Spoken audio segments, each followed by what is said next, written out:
All right. So I'm gonna be giving y'all personal accounts from formerly enslaved people. Also, I have a book from the Indian pioneer and historical events. All of that, all of these, are what I'm gonna be giving y'all are from people who lived in those times. So all of these will be personal accounts. Um, it's a lot that goes in it.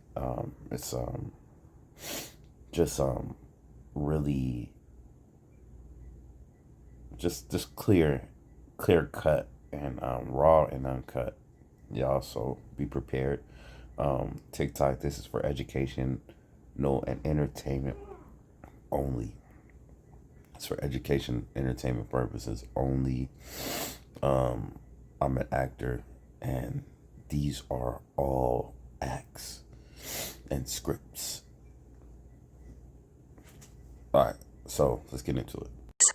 Isaac Adams, age 87 years. Tulsa, Oklahoma.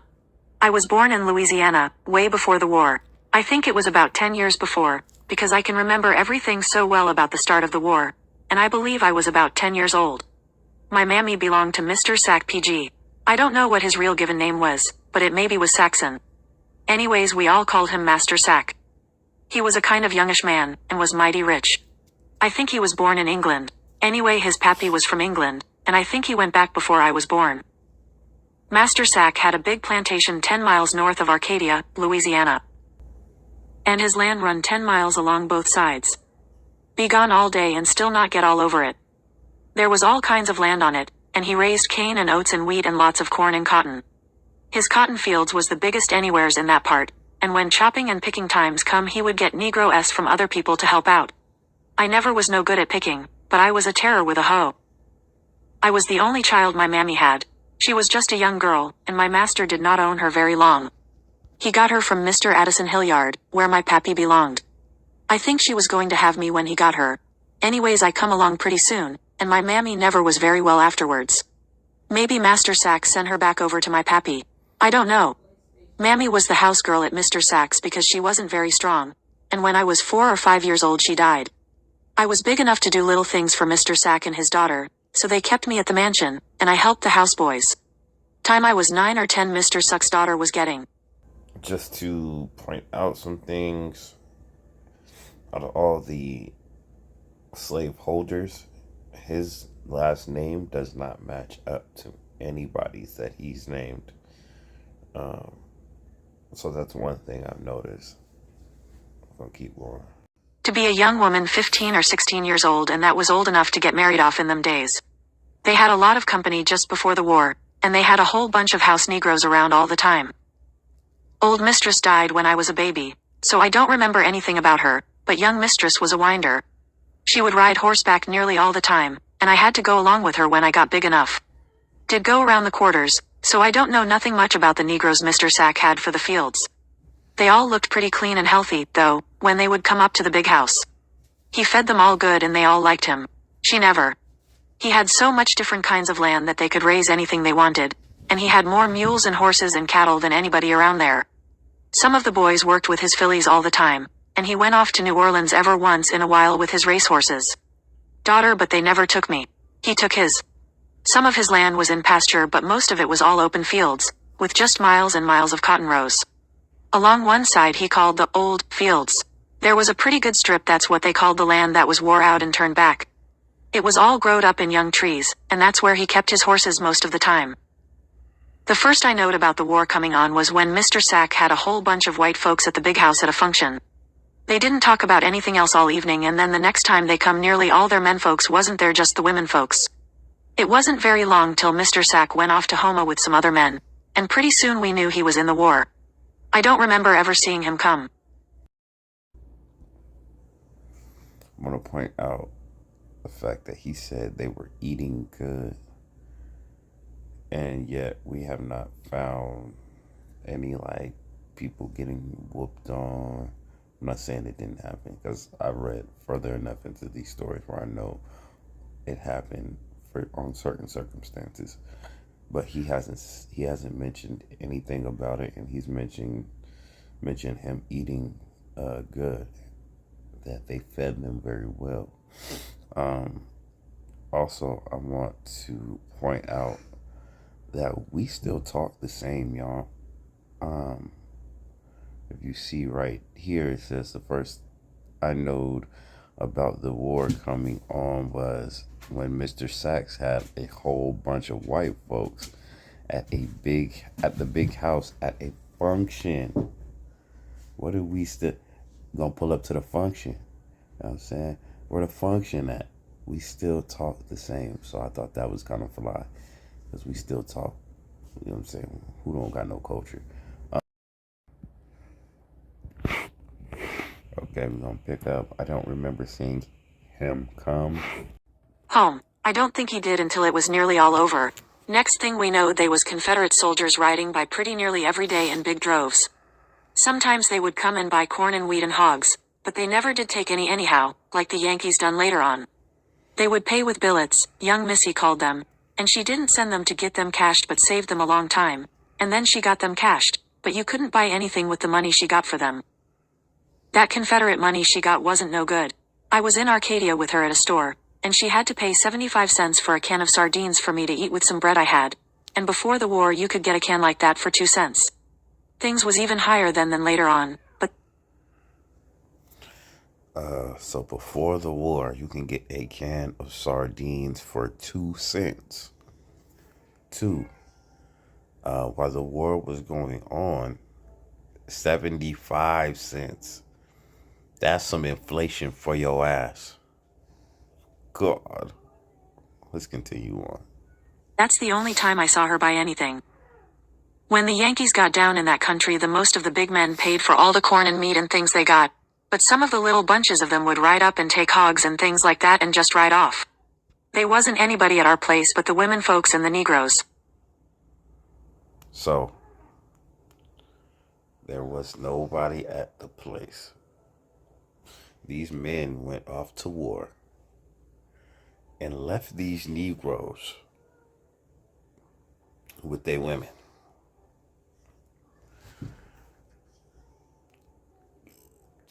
I'll let y'all mind float on that. But they left these big, strong Negroes with their women.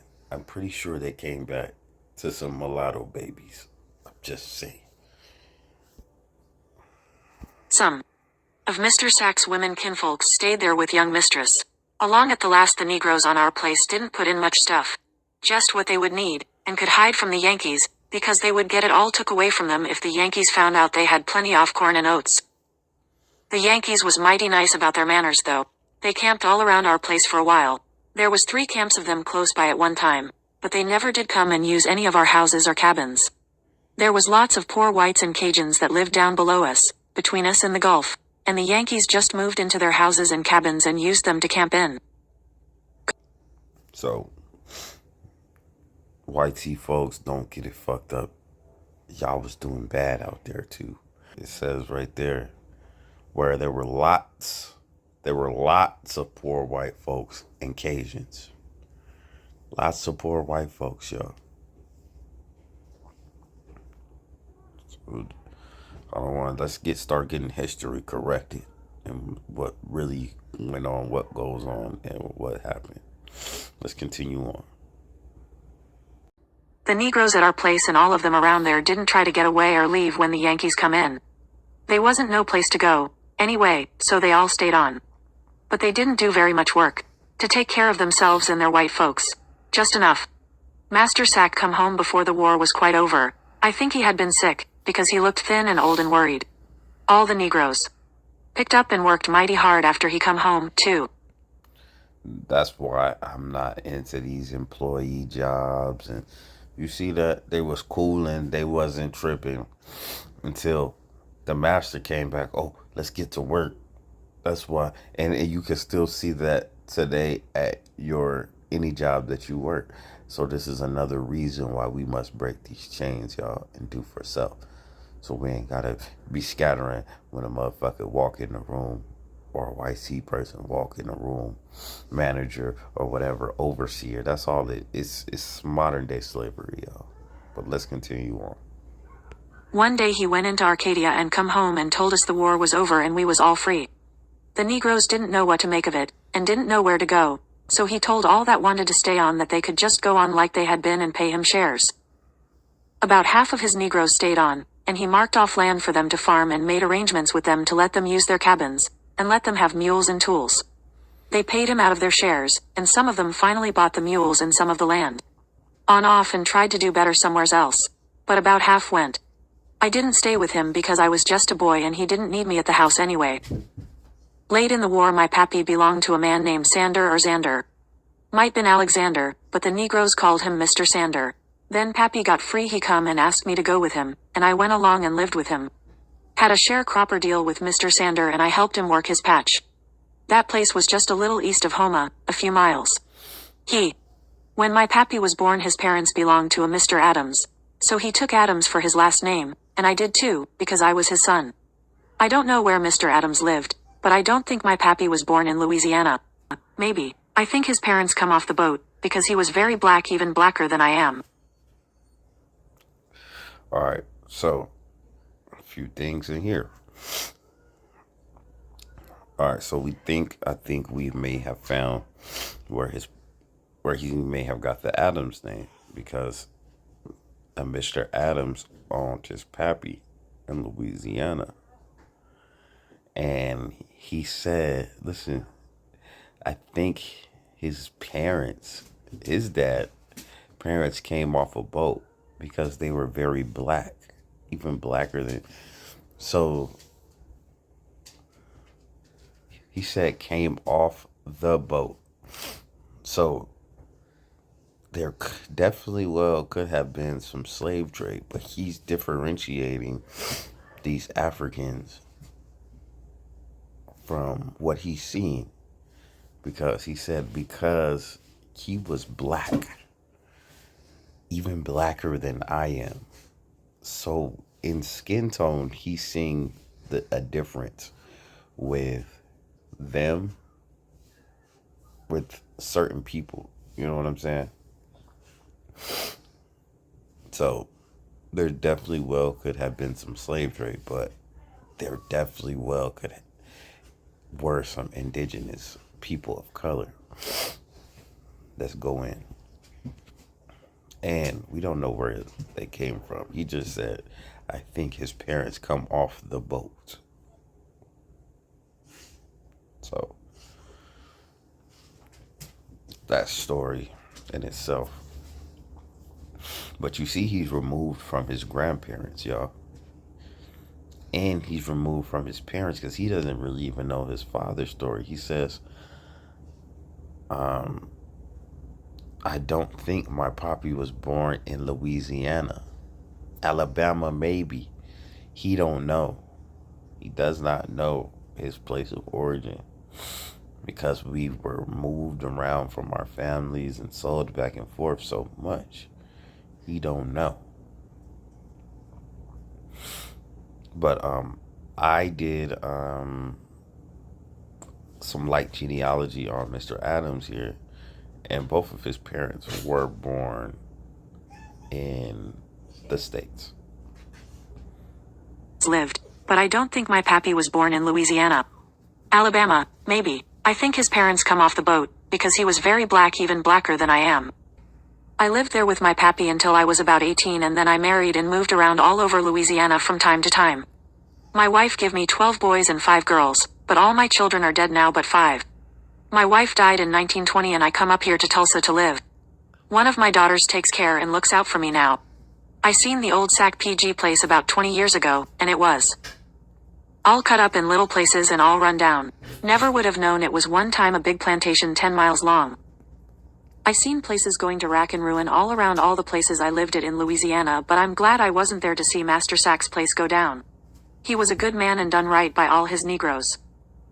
Yes, Lord, my old feets have been in mighty nigh every parish in Louisiana, and I seen some mighty pretty places, but I'll never forget how that old G plantation looked when I was a boy. All right, so as y'all can see, he was not mistreated. This particular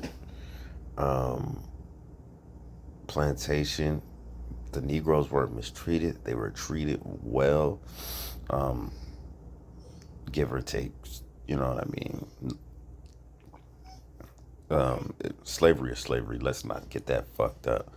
But he's telling you about his experience, and we can only take from his experience, from what he tells us. So yeah, he tells us he was treated well. That's all that we have to go off. And there was a lot. I appreciate the ancestor, Mr. Adams, for giving us this knowledge. I have a lot more. The next one I'll do, it will be from the Indian Historical and Pioneers book. So we'll start getting into that. This was our first story, and this was the U.S. interviews from enslaved people, part one. Thank y'all.